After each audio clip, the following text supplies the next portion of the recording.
Assalamualaikum warahmatullahi wabarakatuh. Apa kabar anak-anak semuanya? Baik-baik saja? Alhamdulillah, mudah-mudahan Ananda semuanya beserta keluarga ada dalam lindungan Allah, sehat walafiat beserta keluarga di rumah. Baiklah, sebelum belajar, mari kita berdoa terlebih dahulu. Bismillahirrahmanirrahim. Raditu billahi robba wa bil islami dina wa bi muhammadin nabiyya wa rasula. Rabbi jidni ilma warzuqni fahma birahmatika ya arhamar rahimin. Amin amin ya Allah ya rabbal alamin. Ananda yang soleh-solehah, minggu ini Ibu akan terangkan bab 12 tentang kisah teladan Nabi Syuaib alaihi salam. Peta konsepnya adalah pertama kisah Nabi Syuaib alaihi salam, yang kedua seruan Nabi Syuaib alaihi salam kepada kaumnya untuk berbuat adil, yang ketiga menteladani perilaku Nabi Syuaib alaihi salam. Anak-anakku, Nabi Syuaib diutus oleh Allah Subhanahu wa ta'ala untuk memperbaiki akhlak yang buruk penduduk desa Madian. Akan tetapi mereka tidak mau mendengarkan ajakan Nabi Syuaib alaihissalam. Yuk kita simak ya.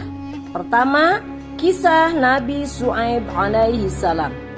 Nabi Syuaib alaihissalam adalah utusan Allah Subhanahu wa ta'ala. Beliau diutus untuk menjadi panutan penduduk desa Madian.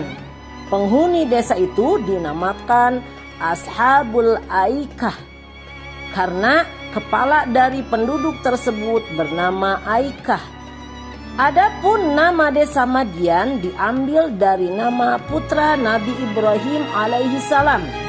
Nama tersebut menjadi nama kabilah yang sekarang terletak di pinggir pantai Laut Merah. Kaum Nabi Syuaib alaihissalam pada kaumnya menyembah berhala atau patung, atau juga kuburan-kuburan leluhur mereka. Mereka terbiasa mengurangi timbangan dan takaran, juga sudah biasa mengurangi hak-hak manusia. Oleh karena itu, tindakan tersebut menyebabkan kerusakan, percekcokan, dan perkelahian sehingga penduduk wilayah tersebut tidak bisa tentram. Pada masa yang sangat kritis itu, Allah Subhanahu wa ta'ala mengutus salah seorang yang bernama Syuaib alaihi salam. Ia adalah seorang yang ramah, penyebar dakwah, berkemauan keras, pemikir yang cerdas dan taat kepada Allah Subhanahu wa ta'ala. Anak-anakku, Nabi Syuaib alaihissalam menyeru kepada kaumnya, "Wahai kaumku, sembahlah Allah Subhanahu wa ta'ala. Tiada Tuhan selain Allah. Dan janganlah kamu mengurangi takaran dan timbangan. Sesungguhnya aku melihat kamu dalam keadaan yang baik." Demikian seruan Nabi Syuaib alaihissalam kepada kaumnya. Akan tetapi seruan Nabi Syuaib alaihissalam tersebut tidak dihiraukan oleh penduduk desa Madian. Bahkan mereka mengejek dan tidak percaya. Bagian yang kedua adalah seruan Nabi Syuaib alaihissalam kepada kaumnya untuk berbuat adil. Nabi Syuaib alaihissalam menyampaikan dakwah kepada kaumnya. Allah Subhanahu wa ta'ala berfirman sebagai berikut. A'udzubillahi minasyaitonirrajim. Bismillahirrahmanirrahim. Fa'awful kaila wal mizana wa la tabkhasun nasa asyiya'ahum wa la tufsidu fil ardi ba'da islahiha. Sempurnakanlah takaran dan timbangan, dan janganlah kamu merugikan orang sedikitpun. Janganlah kamu berbuat kerusakan di bumi ini setelah diciptakan dengan baik. Nah, yang ketiga adalah tentang menteladani perilaku Nabi Syuaib alaihi salam. Perkataan penduduk desa Madian itu adalah suatu penghinaan dan ejekan belaka kepada Nabi Syuaib alaihissalam. Akan tetapi Nabi Syuaib alaihissalam tidak putus asa untuk menyampaikan isi hatinya dengan penuh keteguhan. Mereka justru menghina dan mengatakan bahwa Nabi Syuaib alaihissalam adalah orang rendahan. Jika Nabi Syuaib alaihissalam tidak mempunyai keluarga, pasti akan dilempari batu dan pasti akan terasa hina sekali. Namun penduduk desa Madian juga menuduh Nabi Syuaib alaihissalam sebagai orang yang kena sihir. Dengan dialog tersebut tidaklah selesai ajakan Nabi Syuaib alaihissalam dan bantahan dari penduduk desa Madian. Oleh karena itu, Nabi Syuaib alaihissalam memohon keputusan dari Allah Subhanahu wa taala dan berdoa, Rabbana ftah bainana wa baina qaumina bil haqq wa anta khairul fatihin. Al-A'raf ayat 89.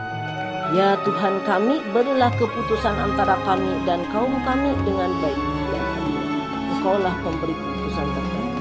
Allah Subhanahu wa taala mendengar doa hambanya yang bertakwa itu. Kemudian Allah Subhanahu wa taala menurunkan siksa pada hari Jullah atau hari naungan, yaitu siksa pada hari yang menakutkan karena awan yang biasanya mendatangkan air tetapi mendatangkan hujan api petir. Hujan api atau petir. Allah Subhanahu wa taala membuka pintu neraka jahanam sehingga hari itu bumi terasa sangat panas. Adapun Nabi Syuaib alaihissalam beserta orang-orang mukmin pengikutnya terhindar dari siksa karena mendapat rahmat dari Allah Subhanahu wa taala. Nah, itu anak-anakku kisah tentang Nabi Syuaib. Silakan simak oleh Ananda. Kalau sudah menyimak, silakan kerjakan tugasnya uji kemampuan di halaman 116 sampai 117. Terima kasih atas perhatiannya. Baiklah anak-anak semua, pembelajaran sudah selesai. Sebelum ditutup, mari kita berdoa terlebih dahulu. Bismillahirrahmanirrahim. Subhanakallahumma wa bihamdika asyhadu an la ilaha illa anta astaghfiruka wa atubu ilaik. Bismillahirrahmanirrahim. Rabbi fanfa'na bi barakatihim wahdinal husna bi hurmatihim wa amitna fi tariqatihim wa mu'afatim minal fitani. Amin ya Allah ya Rabbal alamin. Wassalamualaikum warahmatullahi wabarakatuh.